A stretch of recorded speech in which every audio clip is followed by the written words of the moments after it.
Welcome to a new video.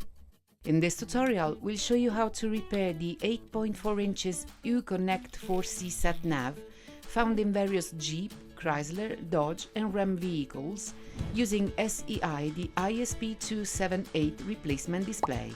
These units can develop screen issues such as bubbles or delamination, which affect touchscreen operation and prevent access to the infotainment functions.